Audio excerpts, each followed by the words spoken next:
Muchas gracias por estar aquí. Yo había preparado una intervención para 1 hora, pero voy a hacer toda la cosa, tratar de ser lo más resumido posible. Lo que me interesa, yo creo que en estas conferencias lo que uno da es una cierta idea de las cosas, y después los que estén interesados sigamos el intercambio. Yo creo que en ese intercambio es lo que enriquece después.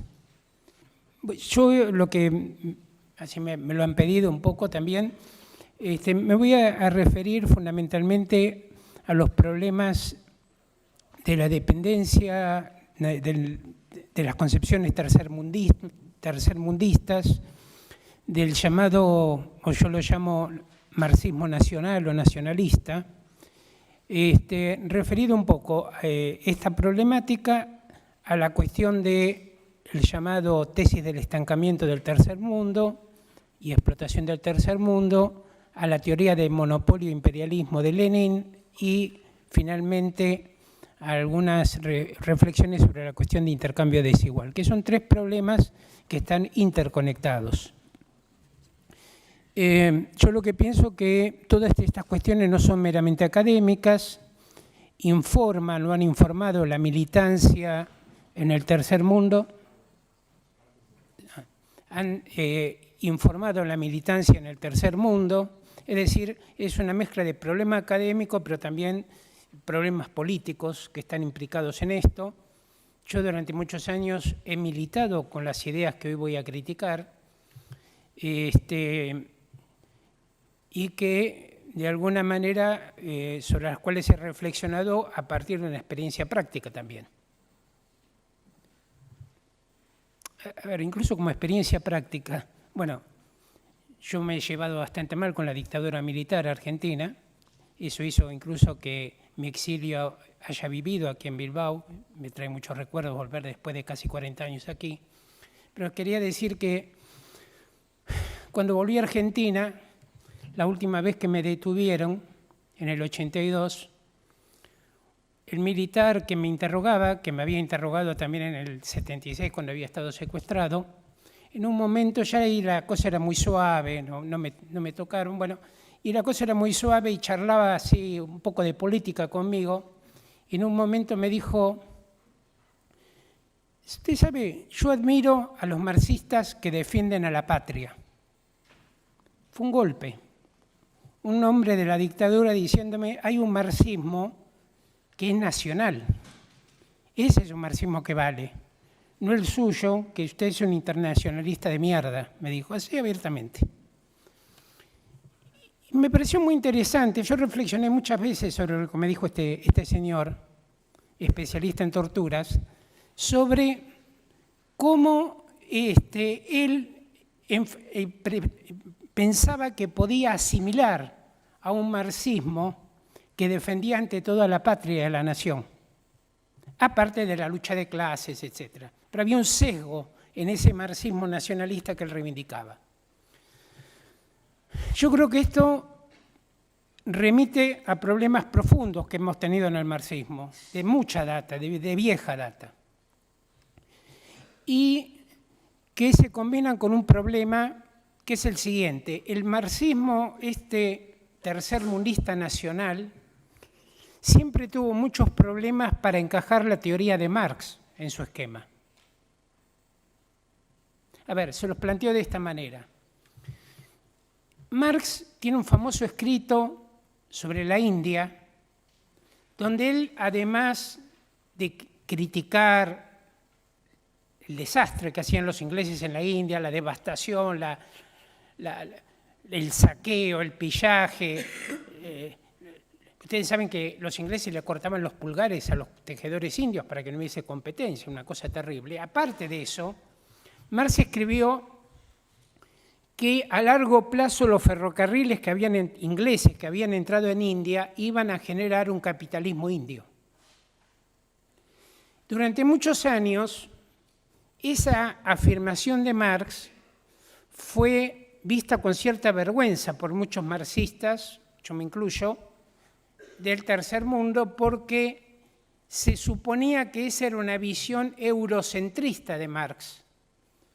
Incluso un autor de La dependencia, Mauro Marini, lo dice claramente. Es una visión de Marx eurocentrista y lo único que podía llevar el capitalismo colonial a la India era atraso, atraso, atraso y nada más. Bueno, yo tengo un blog y hace unos años publiqué, le di relevancia, una nota que había aparecido en The Economist, donde decía The Economist que el mayor inversor en la industria manufacturera inglesa era el grupo indio de Tata. Yo lo puse en mi blog y una vieja profesora de sociología marxista me escribió un comentario al blog diciéndome: esto me obliga a revisar todo. Y yo creo que efectivamente tenemos que revisar mucho estos problemas. Y aquí, en el pensamiento marxista, yo creo que hubo una especie como de ruptura muy importante, que fue la aparición de la tesis de Lenin. Bueno, Lenin es el que le termina de dar forma, pero esto vino por varios canales, sobre monopolio e imperialismo. En la idea de Lenin, que insisto también hay otros como Hilferding, Bukharin, Hobson, que no es marxista pero trabaja el problema del colonialismo, en todos ellos hay una idea que es fundamental, que Hilferding lo dijo muy bien. Habíamos entrado en una nueva etapa a partir de fines del siglo XIX del capitalismo, donde la competencia capitalista, que es fundamental para que se imponga la ley del valor a lo Marx, diríamos, había sido o era crecientemente relegada por los acuerdos entre las grandes corporaciones, y las grandes corporaciones pasaban a manejar los precios. Hilferding dice, sobre esto dice: la ley del valor de Marx es objetiva, empieza a perder objetividad y se empieza a transformar en una ley subjetiva. Y Lenin llega a escribir: la ley mercantil pierde fuerza en el mundo, es decir, la ley del valor pierde fuerza en el mundo. Incluso Lenin pronostica que la bolsa de valores iba a perder significación. Y se introduce la idea de que el sistema capitalista, por el monopolio, entraba en una etapa de declinación histórica casi inevitable. Trotsky llega a hablar de estancamiento tecnológico prácticamente permanente del capitalismo años después, que se producía, aparte, debido a la polarización de la riqueza creciente, una falta de mercados en los países adelantados. Esta es una tesis de Hobson que Lenin repite, criticando el aspecto político, pero básicamente reivindicando esa idea, y que por lo tanto el sistema capitalista estaba obligado a salir al llamado tercer mundo, en aquella época no se lo llamaba así, para conseguir mercados y fuentes de aprovisionamientos, y que esta era la única manera en que podía sobrevivir. A raíz de esto también Lenin veía la tendencia a las guerras mundiales como inevitables por los nuevos repartos del mundo, y le agregaba un factor de parasitismo que era el dominio del capital bancario sobre el capital industrial, a lo cual él le llamó, una idea que venía de Hilferding, le llamó el capital financiero. De todas maneras, tanto en Lenin como en otros autores de aquella época, por ejemplo en Hilferding mismo, está la idea de que la entrada del capital extranjero, la inversión extranjera directa en el tercer mundo, iba a terminar generando capitalismo. Es decir, en este sentido se seguía reivindicando la vieja idea de Marx. Esta tensión que hay en cierto punto en el pensamiento de Lenin, insisto, Lenin en algunos textos dice el mundo de conjunto va hacia el capitalismo, incluso en las colonias, en otros textos matiza mucho esto. Esta especie de tensión interna que había en Lenin, hacia el año 1920, 28, 27, 28, y luego más todavía en el 1934, en la Internacional Comunista sufre un giro importante. Palma, que historia un poco estas cuestiones, dice con razón que por primera vez en la Internacional Comunista se plantea que la entrada del capital extranjero en el tercer mundo no significaba ningún factor de desarrollo.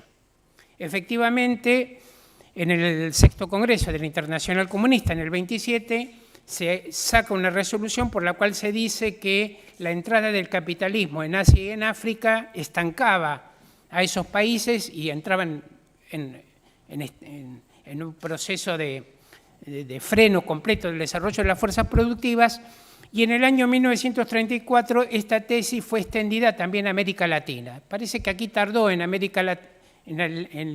extenderse a América Latina porque los partidos comunistas de América Latina se oponían a esta tesis, ¿no? Costó bastante, parece el Partido Comunista Peruano y algunos otros se opusieron bastante. Pero de hecho, aquí se instala la idea entonces de que el tercer mundo entraba en una era, diríamos, de estancamiento, de la cual, digamos, ahí habría después varias líneas políticas. Los partidos comunistas decían, esto plantea la necesidad de una revolución democrática, antiimperialista y antioligárquica. Los trotskistas decían, esto va a ser imposible, hace falta una revolución socialista. Pero el diagnóstico de estancamiento en el tercer mundo estaba instalado. Esta idea se fortalece, yo pienso muchísimo, con un libro que es un clásico en la literatura marxista. Creo que tal vez hoy está un poco olvidado, pero en su momento marcó una época, que es el libro de Paul Baran, La economía política del crecimiento.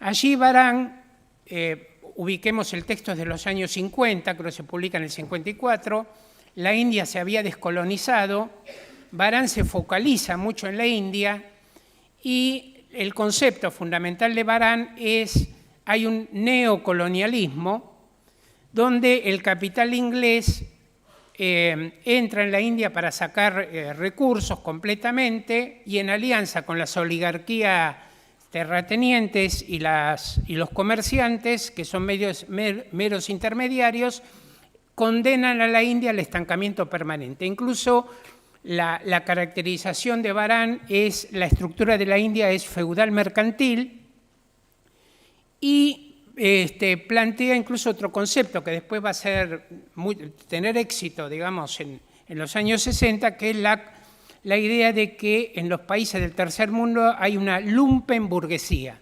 Lumpenburguesía, ¿por qué se le llama así? Porque sería una burguesía que no tendría raíces propias en la explotación de su propia clase obrera y solamente actuaba, digamos, como una clase especular de los dictados que le daban desde las metrópolis.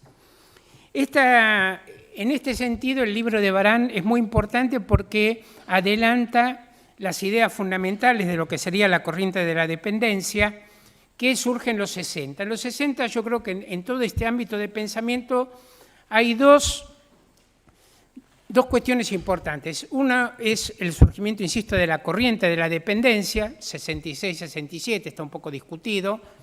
Es una corriente más que una escuela, como han señalado varios autores, pero cuyos principales referentes son sobre todo Gunder Frank, Cardoso Faleto, después vienen Marini, Dos Santos, bueno, y otros.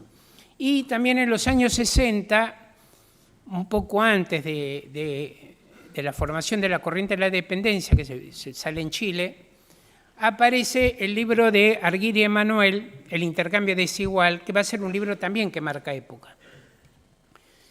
El libro de Emanuel es muy importante, yo creo, por algunas cuestiones. Primero, establece o plantea que hay que estudiar en el marxismo la problemática del mercado mundial, cuestión que Marx había en algún momento esbozado como un objetivo a trabajar y nunca terminó de completar.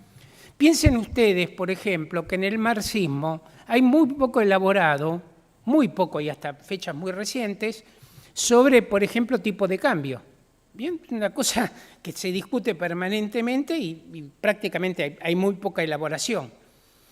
En comercio internacional, hasta que aparece el libro de Emanuel, lo que existía como una teoría algo heterodoxa era la teoría del deterioro de los términos de intercambio que había hecho el argentino Prebisch, más bien keynesiano,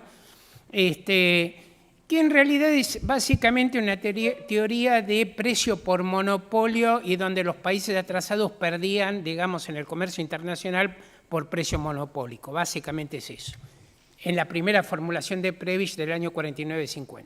Bien, entonces el libro de Emanuel plantea que a través de los mecanismos del mercado mundial y debido a los bajos salarios de los países atrasados, se producía una transferencia de valor hacia los países adelantados. Emanuel sacaba de aquí una conclusión, que había una explotación de países adelantados de los países atrasados por los adelantados y que había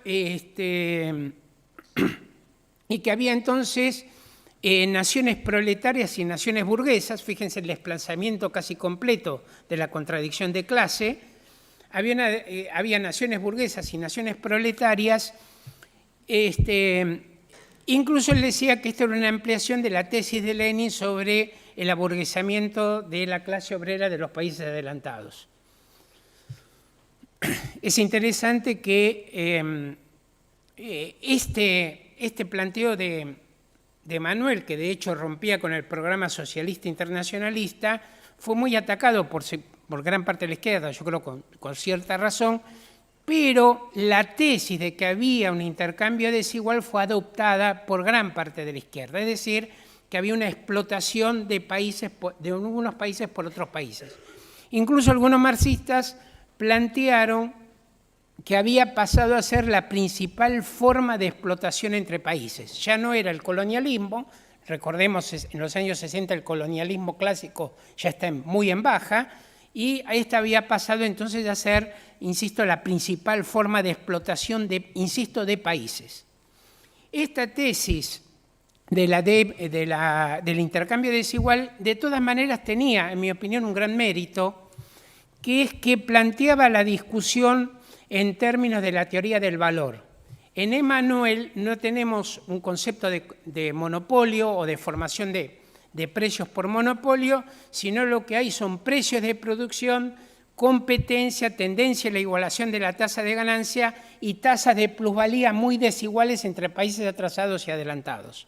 Bien, con un agregado aparte, en Emanuel el supuesto de su modelo teórico es que el desarrollo tecnológico en el país atrasado es por lo menos el desarrollo tecnológico modal de la rama, ¿bien?, o promedio de la rama en la cual está compitiendo. Yo creo que ahí más bien él tendría en cuenta una gran plantación imperialista o cosas por el estilo que tiene una tecnología modal para la rama. Bien. Esta idea del intercambio desigual entonces fue también adoptada por muchos autores de la dependencia, no todos. Frank, por ejemplo, Gunther Frank nunca lo aceptó, pero por ejemplo fue eje en Rui Mauro Marini, yo creo que es uno de los autores de la corriente de la dependencia más complejos y más interesantes, y también por otros autores, entre ellos Samir Amin, que posiblemente ustedes lo hayan oído nombrar. Hay incluso un argentino, Oscar Brown, que murió hace muchos años, pertenecía a la organización Montoneros, pero tomaba el marxismo, que readapta la idea del intercambio desigual a una tesis de monopolio. Es decir, él plantea que el origen del intercambio desigual son precios monopólicos en contra de lo que había planteado un poco Emanuel. Sea como sea, la idea central que vino a alimentar esta tesis era que, aparte de esta idea de explotación de países, era que los países subdesarrollados estaban condenados a reproducir permanentemente el subdesarrollo y que el desarrollo y subdesarrollo eran dos caras de la misma moneda. Aquí hay una cuestión interesante que es muy metido en esto, que es, en Frank es muy claro esto, la idea de que el desarrollo de inglés, de la Revolución Industrial Inglesa en adelante, tiene mucho que ver con el pillaje y el saqueo colonial, ¿bien? Tesis que no tengo ahora tiempo de discutirla, pero yo creo que daría, digamos, para toda una discusión. La corriente de la dependencia tuvo el mérito, por supuesto, de oponerse a lo que en aquel momento dominaba en desarrollo económico, que era un norteamericano que llamaba Rostow. Hoy creo que nadie lee a Rostow, no sé si se lo lee mucho. En su momento se editaban por miles el libro de Rostow. Rostow planteaba las famosas 5 etapas de crecimiento, de desarrollo, donde todos los países iban a seguir el mismo camino. La corriente de la dependencia criticó esa visión lineal, mecanicista de Rostow, planteó la complejidad del mundo capitalista y del mercado capitalista, pero junto con esto, insisto, adoptó esta idea de la tesis del estancamiento del tercer mundo prácticamente permanente, adaptó en bloque toda la tesis de monopolio e imperialismo. Y fíjense ustedes que desde este punto de vista siempre se empezó a introducir un sesgo nacionalista en el razonamiento. Es decir, aquí había una cuestión que era, ¿qué es más importante? ¿La contradicción de clase o la contradicción entre países? ¿Bien? Y bueno, los que más balanceaban, de todas maneras, conservaban un sesgo nacionalista, donde aparte se planteaba, esto fue muy común, se planteaba que, dado que en estos países había una lumpenburguesía, en los países del tercer mundo, o una burguesía semi-explotada, semi-oprimida, Trotsky, por ejemplo, tiene esta expresión, semi-oprimida, Cardoso tiene una expresión muy similar. Bueno, como era una burguesía semi-explotada, semi-oprimida, que solamente actuaba como reflejo de lo que pasaba en el primer mundo, en los países atrasados solamente podía haber dictaduras capitalistas o socialismo, es decir, también estaba bloqueada cualquier posibilidad de democracia capitalista, aunque fuera recortada como las que tenemos ahora. Bien, era de conjunto un enfoque en el cual, aparte en algunos autores, se agregó la idea de la sobreexplotación de la clase obrera, sobre todo en Marini. Marini, ¿qué plantea? Marini adopta la tesis del intercambio desigual. La tesis del intercambio desigual de Manuel planteaba que el factor clave del intercambio desigual eran los bajos salarios. Entonces Marini dice, los países de América Latina, Brasil, que es su principal foco de estudio, participan del intercambio desigual, esto es funcional al capitalismo adelantado. El intercambio desigual se basa en salarios prácticamente fisiológicos, de subsistencia. No hay plusvalía relativa en estos países, ¿bien? La plusvalía relativa es, como Marx explica, que con el cambio tecnológico puede aumentar el salario real y aumentar la explotación. Por eso es una tesis Rosa Luxemburgo decía, es una tesis completamente revolucionaria esta de Marx, la de la plusvalía relativa, ¿bien? Porque plantea que hay explotación aunque el obrero pueda mejorar su canasta salarial. Es una crítica muy profunda. Bueno, pero esta idea de la plusvalía relativa en Marini desaparece y plantea entonces que hay también un factor de estancamiento en la falta de posibilidad de consumo de las masas trabajadoras. Es decir, en los países atrasados, la gran masa de la población trabajadora estaba atada a un salario de subsistencia y esto reducía el mercado interno y reducía las posibilidades de acumulación del capital. Es decir, todo esto formaba, insisto, de conjunto, ¿bien? Entonces, un enfoque, una visión. Agrego que no solamente en la corriente de la dependencia, Por ejemplo, Amin no perteneció formalmente a la dependencia, pero él planteaba que por el intercambio desigual, en África, por ejemplo, y en otros países de Asia, pero sobre todo en África, el desarrollo capitalista estaba bloqueado. ¿Por qué? Basado en estudios de antropólogos, uno Melasú, que tal vez lo hayan oído nombrar, bueno, y otros, Philip Rey y otros, la idea era que el capitalismo mantenía formaciones precapitalistas, aldeanas, campesinas, para abaratar la reproducción de la fuerza de trabajo. Y esto le permitía a las grandes corporaciones que producían en esos países utilizar una fuerza de trabajo terriblemente devaluada para seguir manteniendo, digamos, el intercambio desigual. Entonces, las formaciones precapitalistas en la concepción de Marini eran funcionales al intercambio desigual y al sostenimiento del sistema capitalista y, por lo tanto, el desarrollo estaba bloqueado. Bueno, estos diagnósticos, estas ideas, empezaron a ser cuestionadas ante los hechos de que no se podían explicar algunos desarrollos. En algún momento se empezó a decir, bueno, Hong Kong, Taiwán son excepciones, después Corea del Sur también era otra excepción, Brasil empezaba a tener una industrialización importante en los 60 y 70, entonces la tesis de Marini fue, bueno, pero Brasil es un subimperialismo, es decir, o crecía porque de alguna manera explotaba otros países o si no tenía que ser atraso. Pero crecientemente los datos sobre países que industrializaban, un caso de la India, América Latina, etcétera, empezó a cuestionar de alguna manera esta tesis. La corriente de la dependencia formalmente se debilitó, sigue existiendo igual, pero se ha debilitado mucho, pero de todas maneras sus categorías y sus conceptos siguieron en América Latina muy fuertes.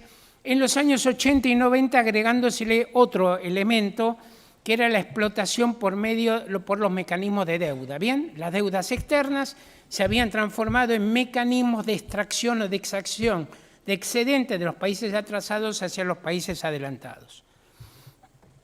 Bien, yo pienso que gran parte de estas tesis no logran explicar la realidad que hemos tenido en estos países. Ha habido un desarrollo capitalista en Chile o en Argentina, en Perú, en Brasil. Esto ha generado un desarrollo capitalista y no se puede hablar, en mi tesis, no se puede hablar de explotación de países. Por empezar, lo que existe aquí es una relación de entrelazamiento y de participación como socios, a veces menores o muchas veces menores, de las burguesías de los países atrasados con la alta burguesía de los países adelantados. Incluso esto se ve en los flujos de capital que salen del tercer mundo para insertarse en los capitales financieros de los países adelantados. A ver, lo pongo de esta manera. Gran parte de los fondos líquidos que tiene la burguesía argentina no están en Argentina, están en el sistema financiero internacional. Pero en el sistema financiero internacional, estos capitales argentinos participan de la explotación global de la clase trabajadora con el resto de sectores financieros o burgueses que tienen sus fondos líquidos también en paraísos fiscales o en bancos suizos o en fondos de inversión de cualquier lado. A ver, yo lo que quiero mostrar con esto es que, digamos, el enfoque que se le ha dado a toda la crítica debería, digamos, ha desplazado el eje fundamental que es la explotación de clase obrera por la clase capitalista, la ha desplazado hacia un sesgo nacionalista y que ha obnubilado muchísimo los análisis y la crítica al propio sistema capitalista. Y en ese sentido yo pienso que la teoría de Marx, esa famosa premonición que le había hecho sobre la India, y que yo le dije, de hecho, lo de Marx, hasta en eso se verifica, digamos, demuestra a ver, quiero aclarar lo siguiente, no es que yo esté planteando que todos los desarrollos capitalistas van a ser iguales. A ver, este es un tema que me parece importante precisar. Hay un autor llamado Janin que plantea que Marx, hacia 1870, dio un giro en sus posiciones, que había hecho un giro en sus posiciones Marx. ¿Por qué? Porque Marx, hasta antes de 1870, en el Capital, por ejemplo, en uno de los prólogos del Capital, él decía, todos los países van a seguir el mismo camino que Inglaterra, van al capitalismo. Y él lo planteó como una tesis fuerte. Y cuando Marx entra en contacto con el populismo ruso y con Vera Zasulich, él reforma un poco esto y plantea los caminos, los diversos caminos que lleven al capitalismo pueden ser muchos, no sabemos cuáles. Pero, plantea Marx, y esto Janin lo deja de lado, pero si Rusia empieza el desarrollo capitalista, las leyes del capitalismo se van a imponer inevitablemente, dice Marx. Pero esto no significa que todos los desarrollos capitalistas van a ser iguales. El universal, la ley general, me permite entender los particulares, pero no puedo predecir los particulares a partir del general, no sé si se entiende. Insisto, lo que plantea Marx es que las leyes del modo de producción capitalista sí se van a particularizar, pero van a actuar. Porque el particular no existe por fuera del general. Y termino con dos casos, dos ejemplos. Hoy no se puede entender, por ejemplo, el problema agrario en Argentina si no vemos la importancia, por ejemplo, que adquirió la renta diferencial 2, que llama Marx. Los que han estudiado el Capital seguramente lo saben, que es la renta diferencial, la renta de la tierra basada en inversión tecnológica.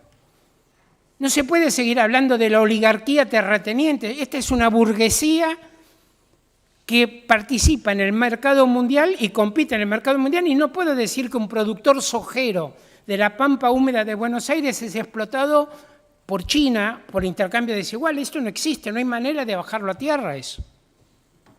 Y termino la última, ya para no sacar tiempo, y si acaso es solamente dar una idea por dónde van las cuestiones. Miren, comento un caso. En 1992 yo había entrado a la facultad hacía poco y me había encargado el profesor titular de la cátedra que diera un seminario sobre el capital. Bien. Habíamos llegado a la última clase, era un grupo muy reducido de gente, eran toda gente de izquierda, Facultad de Sociología a la noche, Buenos Aires, con un marxista, toda gente de izquierda. Y en ese momento Menem estaba privatizando los teléfonos, la compañía de teléfonos, que ahí aparecía Telefónica de España, estaba en el asunto. Bueno, y el último día de clase aparece la discusión de esto, y entonces eran todos chicos de izquierda, de diferentes grupos, desde trotskistas a peronistas de izquierda, se arma la discusión, y entonces todos daban el mismo diagnóstico. No va a haber teléfonos para nadie. Los teléfonos van a ser para una oligarquía de ricos, etc. Yo les cuento, yo vivo a 15 minutos de la capital federal. En ese momento, para hablar por teléfono, cuando andaba bien el teléfono más cerca que tenía, caminaba 2,5 kilómetros. ¿Bien? Y no iba a haber teléfonos para nadie. Imagínense lo que es. Bueno, el último día de clase dije, fue de poco provecho todo esto. Yo traté de explicar que el plan, porque vieron que siempre hay un plan, el plan es que todo el mundo tuviera teléfono y que iba a haber más teléfonos y más explotación, pero iba a haber teléfonos. Bueno, les cuento que 4 años después, 3 años después, Menem hizo una campaña electoral que la ganó lejísimos, y el centro de la campaña es: pusimos teléfonos para todos. ¿Qué trato de decirles con esto? Que la crítica del marxismo es que en el propio desarrollo de las fuerzas productivas hay una contradicción, que es la explotación del trabajo. Y la explotación del trabajo, una vez Cortázar dijo: a fuerza de usarse las palabras se gastan. Y perdemos el significado de lo que significa explotar el trabajo. Explotar al trabajo quiere decir que una clase social vive a costillas de la otra. Por eso era tan importante ese concepto de plusvalía relativa que decía Rosa Luxemburgo. Por eso es tan grave desplazar la centralidad de clase. Y por último, esto no es críptico. El marxismo no es críptico. Esto se puede explicar, y lo pueden explicar los marxistas de forma sencilla, para que lo pueda comprender cualquiera. El problema central no es de explotación de países o naciones, son clases sociales, y nos tenemos que sentir tan hermanos de un obrero norteamericano como español como argentino, porque pertenecen todos a la misma clase. A mí me da vergüenza, y termino ya, pero me da vergüenza que en Argentina grupos de izquierda salieran a la calle en determinados momentos a gritar: fuera los gallegos, para decir que se estatizara Aerolíneas Argentinas. Me da vergüenza. Pero el problema es teórico-político. Teórico-político, que quiere decir que hay que recentrar la contradicción fundamental que atraviesa hoy a la sociedad. Porque hoy el Capital de Marx es más apto para explicar el mundo actual que en el siglo XIX. Bueno, nada más, termino aquí.